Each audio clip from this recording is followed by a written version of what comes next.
siglo XIV después de Cristo. En una pequeña isla del lago Texcoco, los primeros aztecas encuentran su tierra prometida. Un grupo de cazadores proveniente del norte, que en menos de 200 años levantó un imperio de 500.000 kilómetros cuadrados. Conquistaron a las grandes civilizaciones de Mesoamérica, ocuparon sus territorios y heredaron sus creencias y sus conocimientos milenarios. Su vertiginoso ascenso, su colosal expansión y su trágica caída constituyen uno de los episodios más dramáticos de la historia de la humanidad. Eduardo Bonilla es documentalista y se propone investigar los mayores enigmas del colosal imperio azteca. ¿Cuál es el origen de este misterioso pueblo? ¿Qué extraña fuerza los llevó a creerse elegidos por los dioses? ¿Cuál era el secreto que hizo de sus ejércitos una fuerza invencible? ¿Y por qué en apenas 2 años cayeron ante un reducido grupo de españoles? Ahora, Eduardo emprende una travesía que desafía el tiempo para descubrir los misterios de los aztecas. La exploración comienza.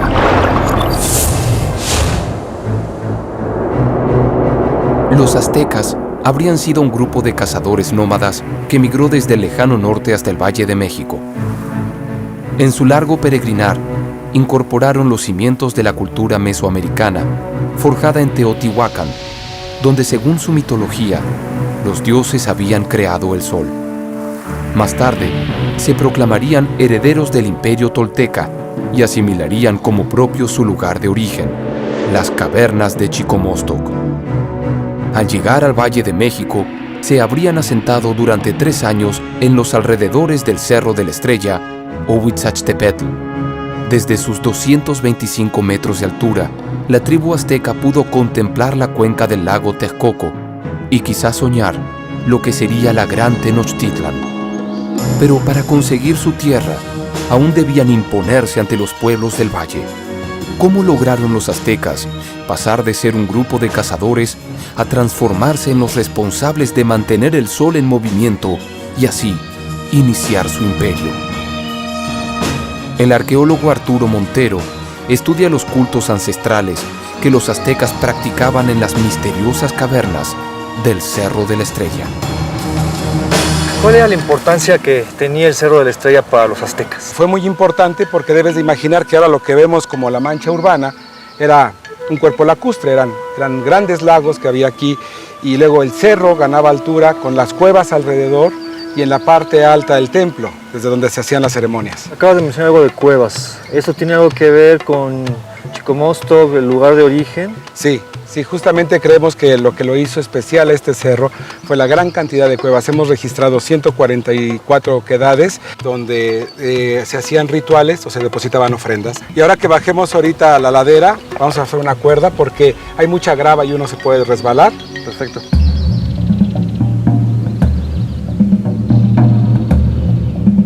Después de peregrinar durante más de 2 siglos, los primeros aztecas estaban muy cerca de alcanzar la tierra prometida por su dios Huitzilopochtli. La exploración desciende hasta las profundidades del cerro para conocer el espacio natural en que los aztecas reprodujeron las míticas cavernas de Chicomostoc. Muy bien, Eduardo, ya estamos en la cueva que vamos a descender. Esta es la cueva del embudo. Esta oquedad se llenaba de agua. Durante la época de lluvias el drenaje viene a dar aquí y creemos que esto fue significativo para ellos y que pudieron haber depositado ofrendas esencialmente al agua, pero al agua del inframundo. Vamos a descender, vamos a ver qué encontramos todavía de materiales allá abajo, exploramos un poco, por eso mismo te voy a equipar.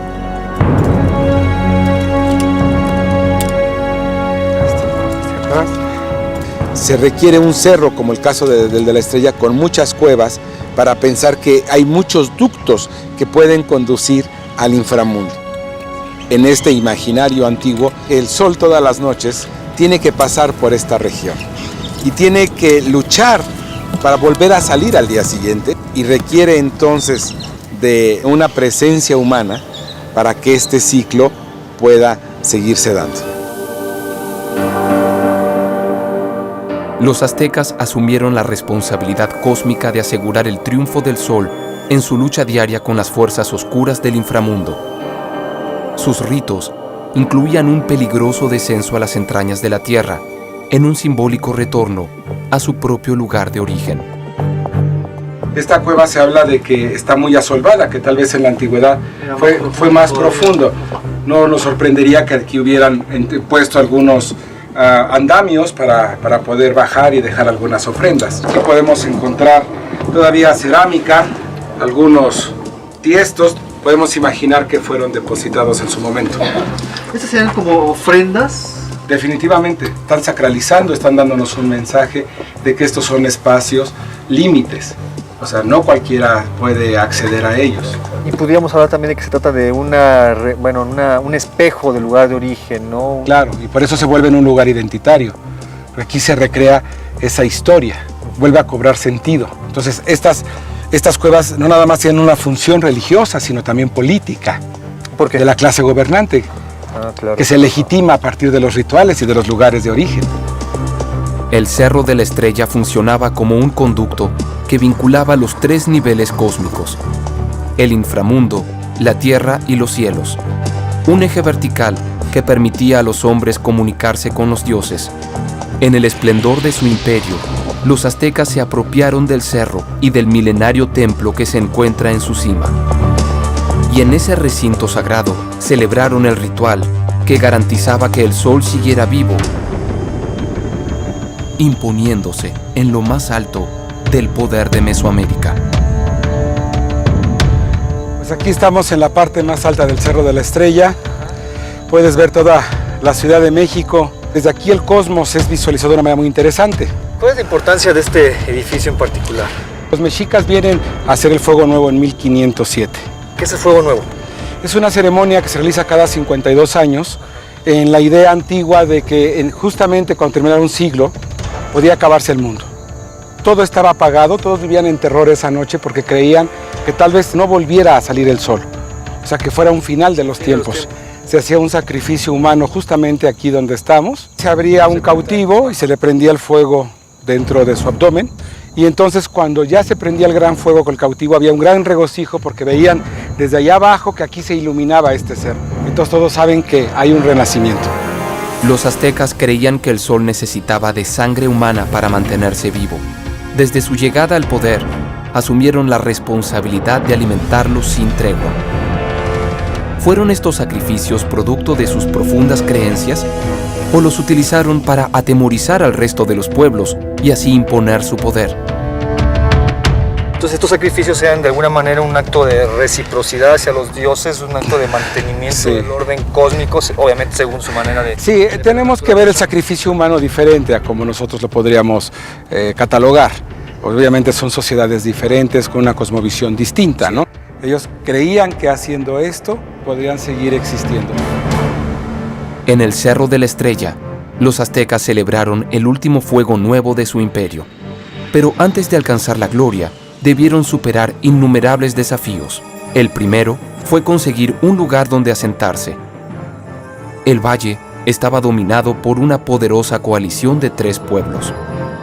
Según un antiguo códice, los aztecas encontraron tierras libres en el Cerro de Chapultepec, donde un precioso manantial de agua dulce los llevó a creer que habían dado con su tierra prometida. Pero los pueblos del valle vieron en los aztecas un peligro inminente.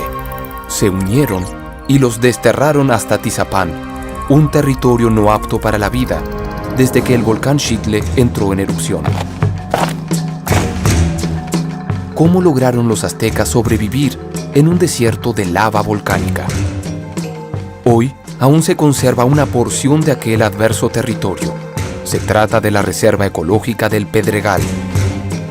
Víctor Hugo Reynoso conoce en profundidad las características de este ambiente.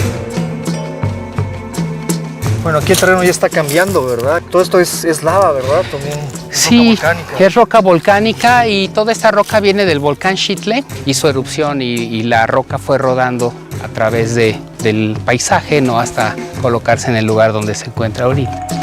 Las diferentes capas de erupción volcánica que conforman el Pedregal vienen de las diferentes erupciones que existieron. Y lo que ocasiona esta erupción es que se cubren las capas de vegetales que existían en la antigüedad completamente por piedra, por lo tanto tiene que iniciar de nuevo la vida. Bueno, el terreno sí definitivamente es inhóspito, pura lava con un poco de vegetación arriba. Sí, en las oquedades se junta un poco más de suelo, un poco más de humedad, tiende a haber más plantas, pero así como que sembrar está dificilísimo. Llega aquí un grupo de aztecas a instalarse en esta zona. ¿Y cómo le hicieron para sobrevivir? Hay muchos animales que viven aquí. Usualmente no se ven por la situación pedregosa, no viven ocultos, pero aquí hay serpiente venenosa y hay varios tipos de serpientes. O sea que sí había algunos recursos bastante limitados. Para los aztecas, cuando recién llegaron, era más un reto vivir en estos lugares que una ventaja, ¿no? El Pedregal no proporciona muchísimo alimento para uso humano. Le llamamos mal país, que son zonas donde nadie puede vivir, zonas donde no se puede cultivar absolutamente nada. La escasez de recursos naturales del Pedregal ofrecía a los aztecas un panorama desolador, pero la sobrepoblación de serpientes de cascabel era un desafío mortal. La doctora Mónica Salmerón dirige la colección de reptiles del herpetario de la UNAM. Mira, en esta área es donde se encuentran las serpientes más venenosas que están en el Pedregal. Sí, escuché un cascabel, ¿verdad? Sí, estas serpientes son de la familia de Crotálide, son cascabeles todas ellas. Tenemos especies grandes, por ejemplo, esta llega a sobrepasar el metro y medio. Es la cascabel serrana o de cola negra. Son ejemplares, cuando son pequeños son muy agresivos y cuando son adultos se vuelven mucho más tímidos. En las serpientes que podríamos encontrar en el Pedregal son serpientes de cascabel, es una especie grande, y algunas culebras. Estas serpientes representan un peligro importante, son animales venenosos y una mordida puede causar la muerte a cualquier persona. Cuando llegaron los primeros pobladores aztecas a esta zona, me imagino que ha de haber estado infestado de estas especies. Sí, en esa época las poblaciones eran impresionantes. ¿Cómo es la mordida? Quiero mostrarte las características de esos colmillos, que son realmente impresionantes, ¿no?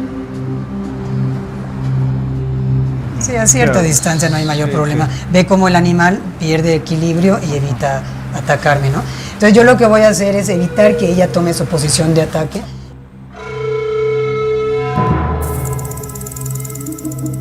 Entonces suavemente le coloco el gancho sobre la cabeza. Entonces te voy a pedir, por favor, que me ayudes para que yo pueda mostrarte la dentición.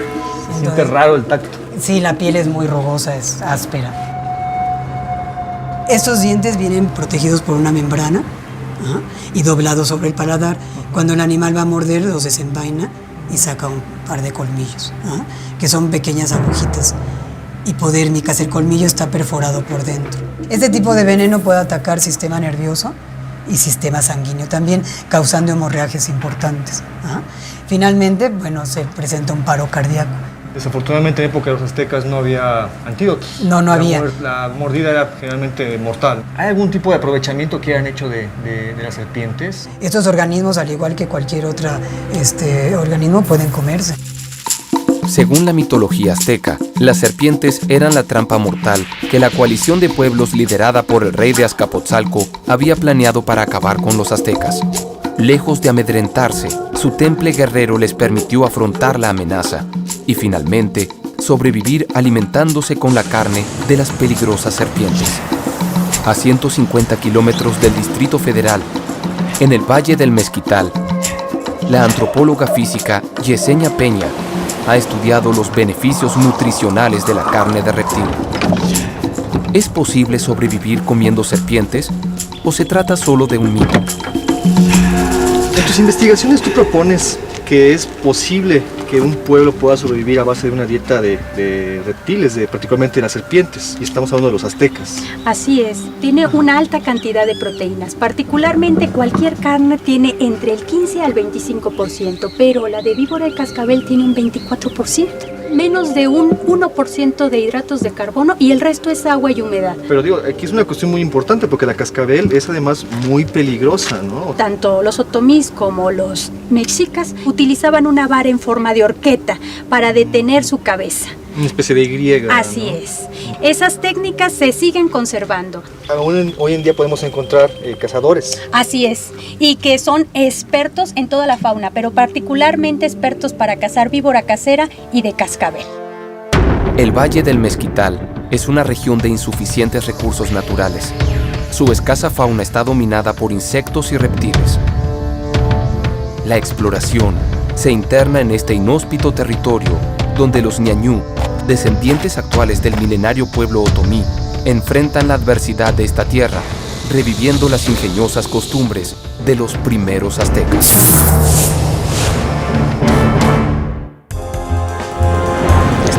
Ahí está la cabeza.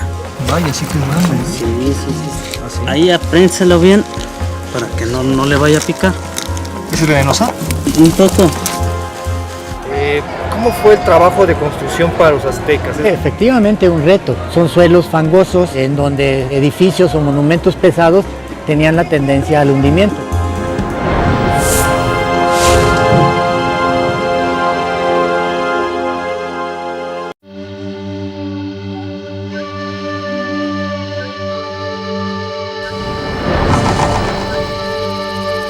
Según la mitología, a comienzos del siglo XIV, los aztecas cayeron en una trampa mortal. Los pueblos que habitaban el valle los confinaron a Tizapán, un pedregal infestado de serpientes. La tribu azteca enfrentó el desafío, cazó a las serpientes y las transformó en su alimento. 700 años después, los habitantes de Santiago de Anaya recuperan la leyenda y sobreviven de la misma manera que lo hicieron los primeros aztecas. Buenas tardes. Buenas tardes. ¿Qué está haciendo por ahí? Aquí ando buscando una serpiente. Buenas tardes. ¿Y está cazando con esa varita nada Sí, más? con esta varita. De ahí lo voy a estar buscando, donde lo encuentre, ya nada más lo jalo y con esta misma vara para prensarlo. Ajá. ¿Podemos ver cómo lo hace? Ah, sí, cómo no. Aquí está uno. Está la cola. Y es casera. ¿Y cómo la saca? ¿Excava todo el agujero o lo va jalando? Tenemos que utilizar la varita para poder atraparle la cabeza, porque si no nos puede picar.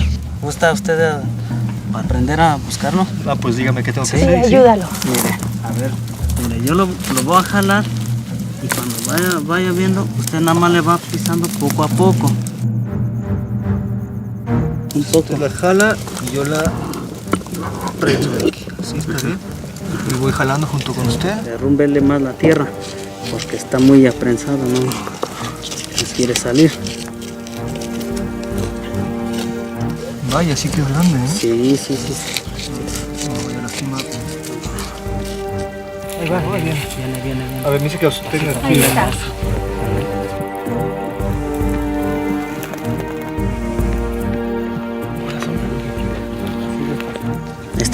Ahí está la cabeza. Ahí aprénselo bien para que no le vaya a picar. ¿Es venenosa? Un poco.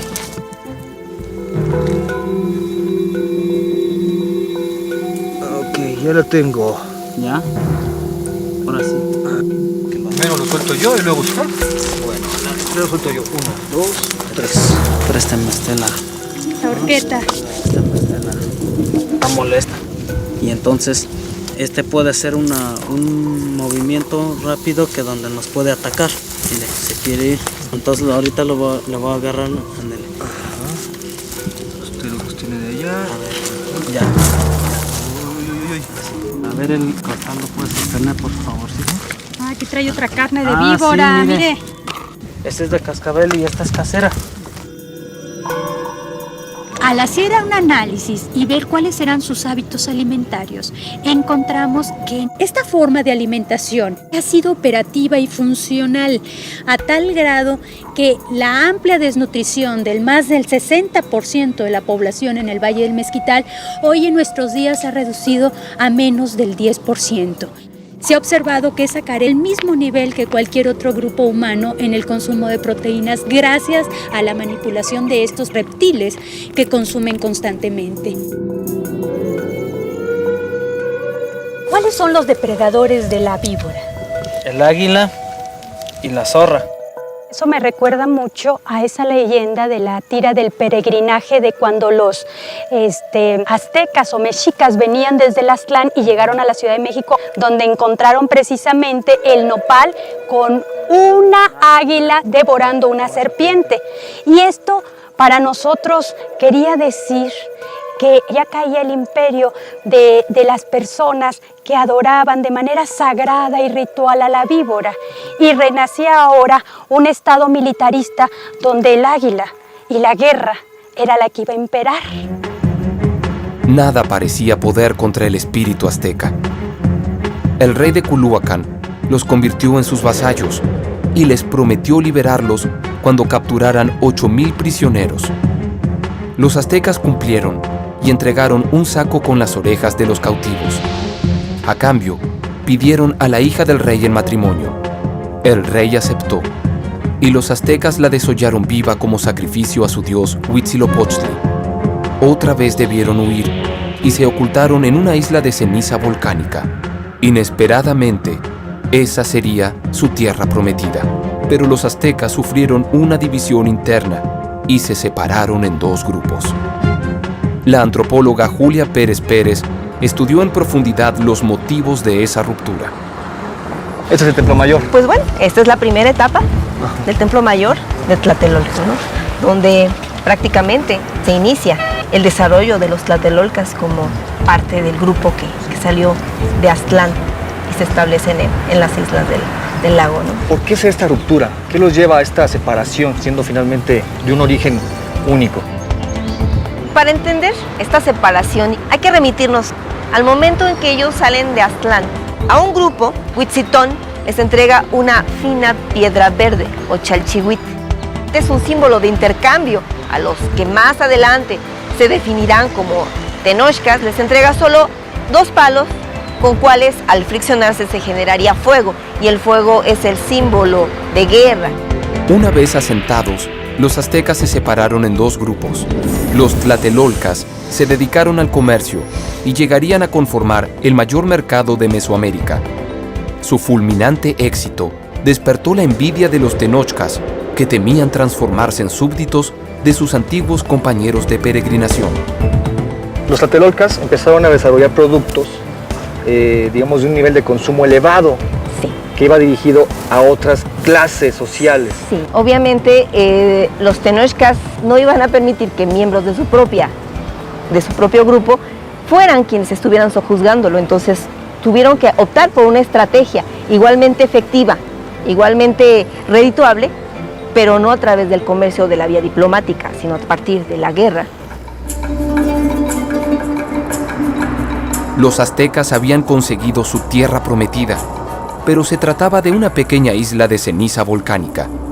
No podrían cultivar ni levantar grandes construcciones.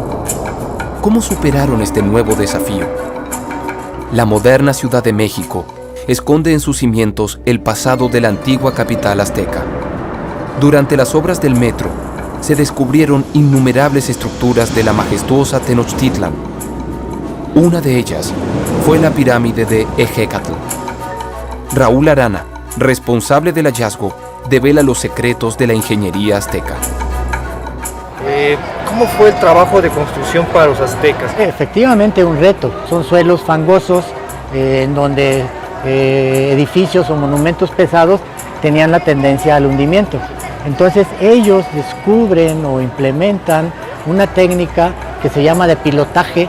Sobre de estos soportes ellos empezaron a hacer plataformas y a rellenar con fango, con piedras, con desechos inclusive orgánicos. Y van ganando terreno al agua. Exactamente, y van jalando suelo orgánico del fondo del lago, que además les sirve también para ir haciendo sus chinampas, que no solo dan maíz, dan calabaza, dan cultivos, dan vida, sino que al mismo tiempo dan espacio para ir haciendo construcciones. Las chinampas eran jardines flotantes rectangulares sujetos al fondo lodoso del lago por pilotes de madera. Gracias a esta innovación tecnológica, los aztecas lograron cultivar sobre las aguas y Tenochtitlan fue ganando terreno hasta alcanzar una superficie de 15 kilómetros cuadrados. En menos de 100 años, pasaron de ser vasallos a transformarse en los dueños del Valle de México. El imperio estaba en marcha y su ciudad se unió al continente por medio de ingeniosas calzadas. Hoy, debajo de una de ellas, se construye la línea 12 del metro. ¿Puede la antigua ingeniería azteca ayudar a construir megaestructuras en el suelo inestable del Distrito Federal?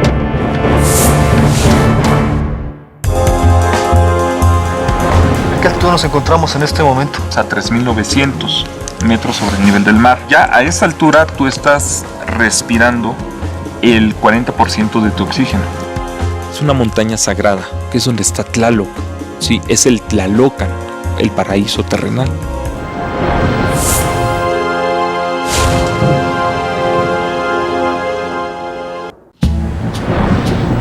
Los aztecas alcanzaron el poder del valle y transformaron su isla en la monumental Tenochtitlan. Sobre ese terreno artificial se apoyan los cimientos de la moderna capital de México. ¿Puede la antigua ingeniería azteca ayudar a construir megaestructuras en el suelo inestable del Distrito Federal? El ingeniero Enrique Orcasitas dirige las obras de la línea 12 del metro.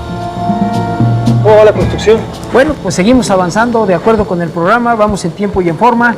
Lo invito a que bajemos hacia el nivel de andenes y para esto pues tenemos un casco de seguridad y un chaleco. Ok, me quito entonces esto que traigo, perfecto. La línea 12 del metro mexicano es la mayor obra pública de todo el continente. Tuvo un costo de $2,000 millones. Necesitó de más de 14,000 obreros y del escudo perforador más grande del mundo. Pero para enfrentar el riesgo de hundimiento y terremotos, todavía se recurre a antiguas técnicas aztecas. ¿Cuáles han sido las mayores dificultades a las que se ha enfrentado usted, particularmente en esta obra? Nos hemos encontrado con suelos muy heterogéneos, no apto para la cimentación de estructuras, sobre todo de estas características y de estos pesos. Si no es un terreno apto, ¿cómo lo están haciendo? ¿Cuáles son las técnicas? Hoy usamos pilotes de concreto reforzados que trabajan a fricción en las estructuras elevadas. Es lo que sirve de apoyo o de fundamento a las estructuras para darles estabilidad y que permanezcan con un comportamiento previsible y que permitan pues, tener estructuras de estas características. Para el diseño específico de la línea 12 del metro se están utilizando las técnicas de avanzada, de punta. Sin embargo, también es cierto que nuestros antepasados usaron algunos pilotes que conceptualmente hablando se siguen utilizando hoy para poder lograr estructuras como estas. El túnel del metro se encuentra a una profundidad promedio de 20 metros y se apoya en una serie de pilotes de acero y concreto de hasta 24 metros de largo. Este sistema permite que la megaestructura se asiente en el terreno fangoso, tenga hundimientos uniformes y estabilidad ante los terremotos.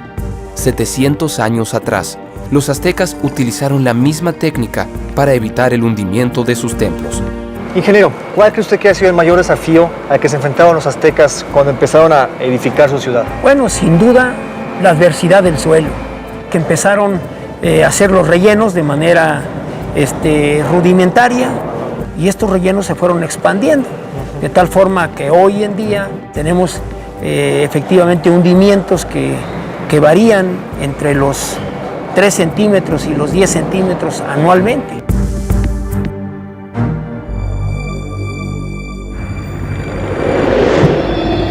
El centro histórico de la Ciudad de México se ha hundido 7 metros solo en los últimos 100 años. Uno de los mayores ejemplos de este irremediable colapso es la Catedral Metropolitana, un edificio colonial que se construyó sobre los principales templos de la desaparecida capital azteca. Raúl Barrera es el arqueólogo que mejor conoce los vestigios del esplendor de Tenochtitlan que se ocultan en la profundidad de los cimientos del Distrito Federal.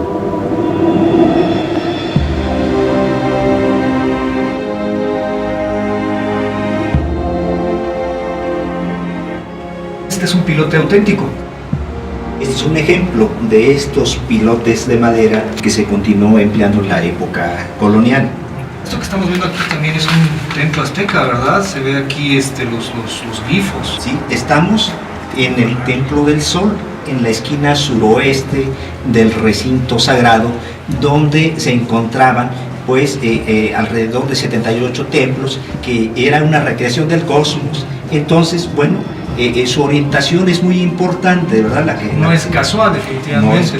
No es casual. O sea, había un plano, digamos, llave que regía toda la construcción de los templos. De hecho, los basamentos prehispánicos o los templos son reproducciones del entorno del paisaje, ¿verdad? El recinto ceremonial de Tenochtitlan reproducía las creencias y el paisaje sagrado de Mesoamérica. Sus templos representaban tanto a sus dioses como a las montañas consagradas del valle. Una de las principales era el Monte Tlaloc. Entonces los aztecas dominan ideológicamente, políticamente, económicamente, pero también hacen esta apropiación de los paisajes, ¿no? Ya las montañas también son de alguna manera parte de ellos, parte de su religión. Así ocurrió, Eduardo. El Cerro Tlaloc fue controlado por el Estado mexica. Ahí se encuentra un santuario prehispánico donde llegaban los sacerdotes y llevaban a cabo sus prácticas rituales con el sacrificio de niños para pedir por las lluvias y por las buenas cosechas. Según la cosmovisión mesoamericana, el Monte Tlaloc era el paraíso del que provenía el agua necesaria para la vida y se ubica a 40 kilómetros de la antigua Tenochtitlan. La estrategia azteca consistió en apropiarse de este lugar sagrado para ejercer un poder simbólico sobre el resto de los pueblos. Quien dominara el Monte Tlaloc podría predecir el comportamiento de las lluvias. Una vez al año, poniendo en riesgo su vida, el máximo poder del imperio peregrinaba hasta su cumbre para llevar a cabo el Hueytozostli, una ceremonia agrícola que incluía el sacrificio ritual de niños. Víctor Arribalzaga es especialista en arqueología de montaña y es quien mejor conoce los secretos de este monte sagrado. Esta es una ruta efectivamente de peregrinación, ¿verdad? Así es, venían los señores de la Triple Alianza, que era el señor de Tenochtitlan, el señor de Tlacopan y el señor de Texcoco. Y estos grandes señores que me mencionas, estos tlatoanis, ¿cómo llegaban hasta este punto? Los gobernantes eran grandes guerreros. Subían a pie, sí, como toda la gente. Y obviamente tenía que venir con toda una logística de protección. Podríamos decir que estaban subiendo unas 6,000 personas. 6,000 personas. Acompañando a los gobernantes. Wow. Está bastante empuje para llegar aquí. ¿A qué altitud nos encontramos en este momento? Aquí nos encontramos a 3,900 metros sobre el nivel del mar. Pero todavía vamos a subir un poco más, ¿verdad? Todavía el templo se localiza a 4,150.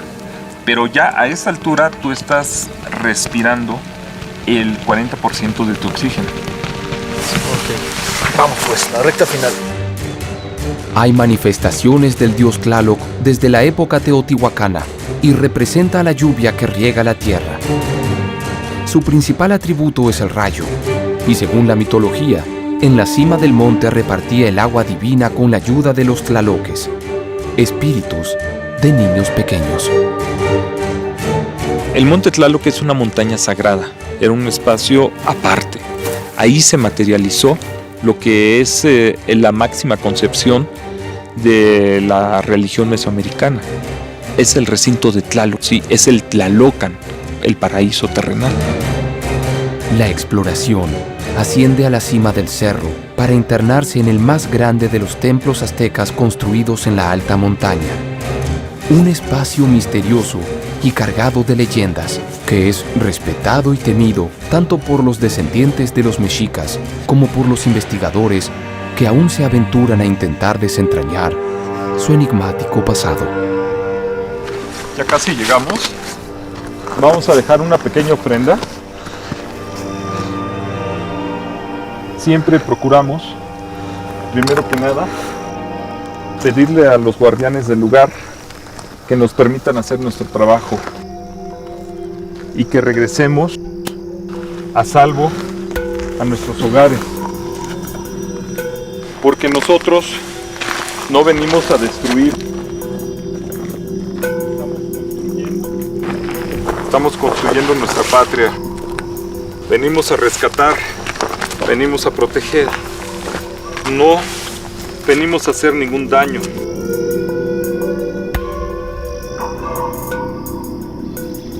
El hecho que estemos aquí haciendo esto es porque este lugar es sagrado. Representa parte de la religión mesoamericana que todavía está aquí viva, destruida, pero viva. La destrucción de este templo comenzó luego de la conquista. Los frailes españoles lo consideraban un lugar demoníaco. ¿Qué secretos oculta el templo más sagrado de los aztecas? ¿En qué consistían los rituales que se llevaban a cabo aquí? ¿Por qué sacrificaban niños en la cima de este cerro?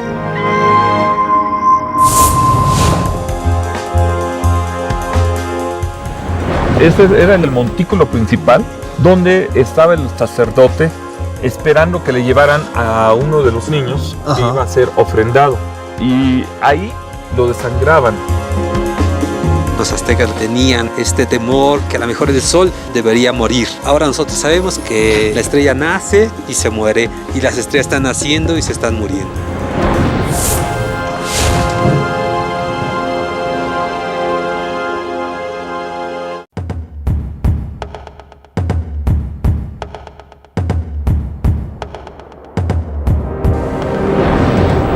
Los aztecas incorporaron a los principales dioses mesoamericanos para dominar ideológicamente a los pueblos del Valle de México. Uno de los más importantes fue Tlaloc, el dios de la lluvia. A 4.150 metros sobre el nivel del mar, levantaron un fastuoso templo y una vez al año realizaban la ceremonia del Hueytozostli, un rito agrícola que incluía el sacrificio de niños para asegurar las cosechas. La exploración se interna en uno de los recintos más sagrados de la civilización azteca, el Templo de Tlaloc.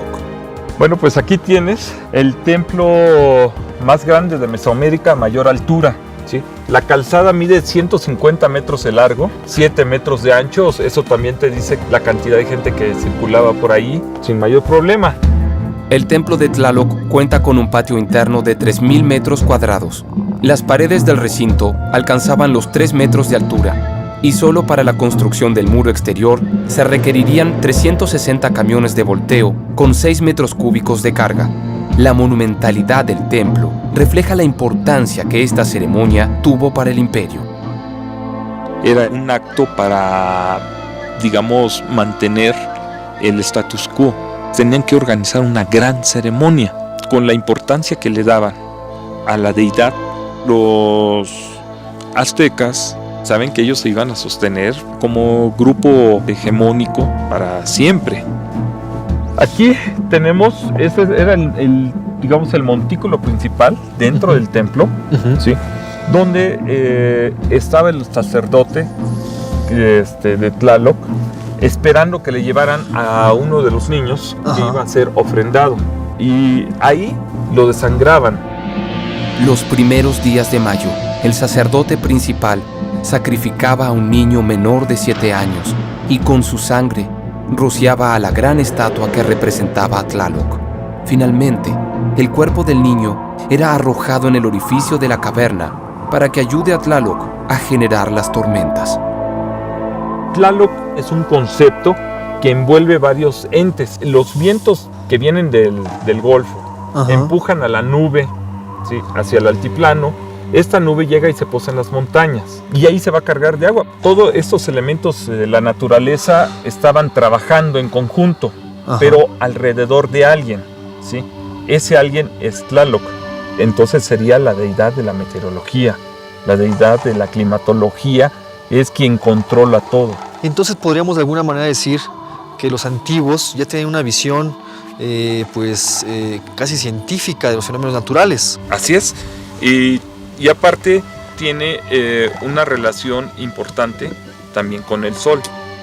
En el monte Tlaloc, desde el templo, se puede observar un fenómeno óptico. Aparece lo que es una montaña fantasma, pero era un marcador calendárico de paisaje. Del 7 de febrero al 11 de febrero, sobre su cima, el sol había estado saliendo. Y el día 12 de febrero se despega completamente de la cima y sale en un costado del pico de Orizaba. Es el Año Nuevo Mexica. Los aztecas utilizaban las grandes montañas como marcadores calendáricos. Cuando el 12 de febrero el sol emergía tras el pico de Orizaba, iniciaba su año solar. Sus 5.600 metros de altura la convierten en la montaña más alta de México, y junto a su cima, los aztecas instalaron uno de sus observatorios astronómicos. Hoy, en ese mismo lugar, se levanta el mayor proyecto científico de Latinoamérica, un inmenso telescopio que permitirá conocer el origen de estrellas y galaxias. Raúl Mujica es uno de los astrónomos encargados del proyecto. ¿Qué clase de telescopio es este? Bueno, este es un radiotelescopio. Es un telescopio optimizado para detectar luz en ondas milimétricas, entre 1 y 3 milímetros. Y es el proyecto científico más importante no solo de México, sino de toda Latinoamérica.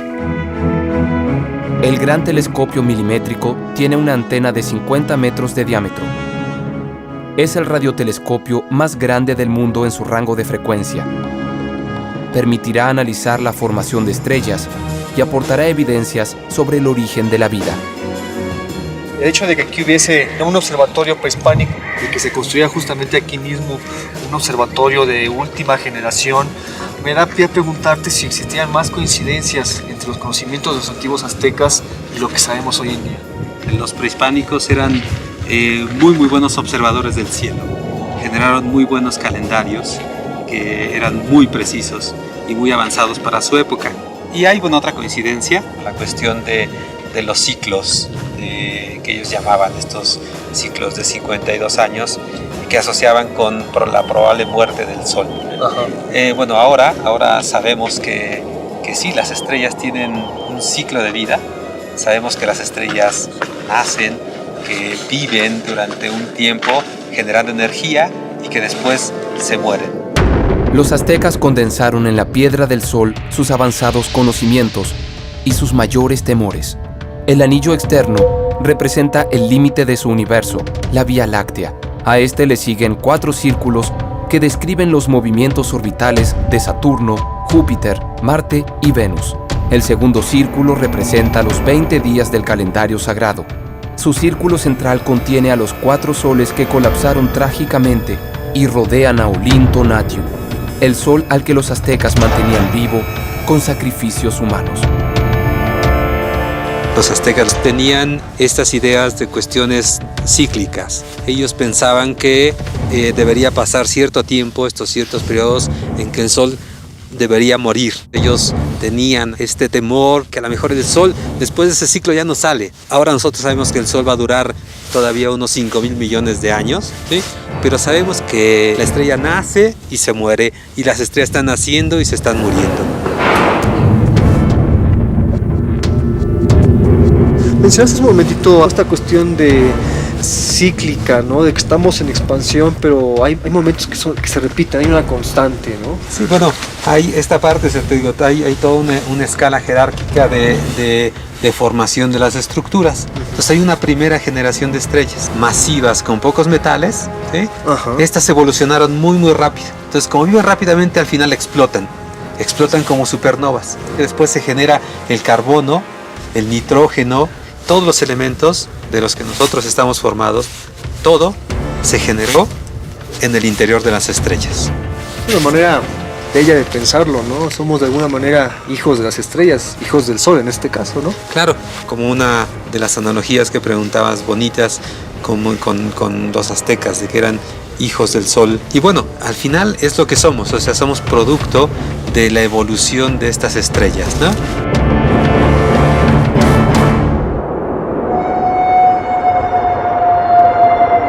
Los aztecas se erigieron como el pueblo elegido para mantener vivo al sol.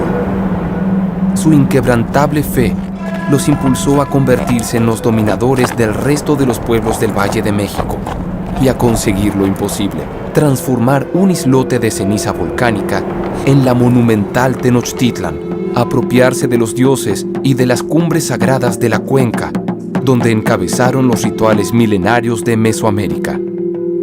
La profecía estaba en marcha.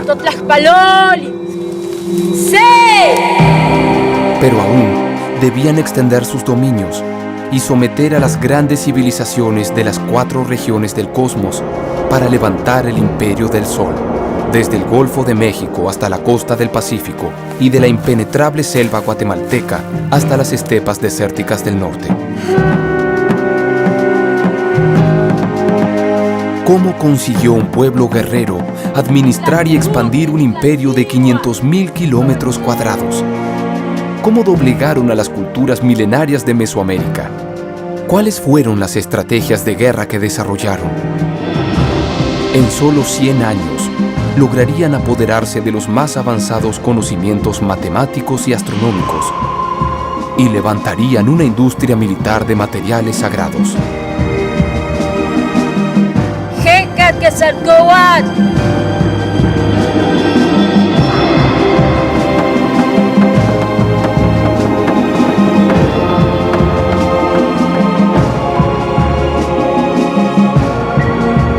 La exploración continúa para descubrir los secretos del esplendor imperial azteca. ¿Por qué la importancia de la obsidiana verde? Porque es el motor de la sociedad y del imperio. Denota inmediatamente el poder de Centro de México. La idea no es matarte, es someterte y amarrarte. Cada uno de los equipos tiene como objetivo conquistar el territorio enemigo. Utilizaban este juego como la antesala para los guerreros. De ahí el origen bélico de este juego.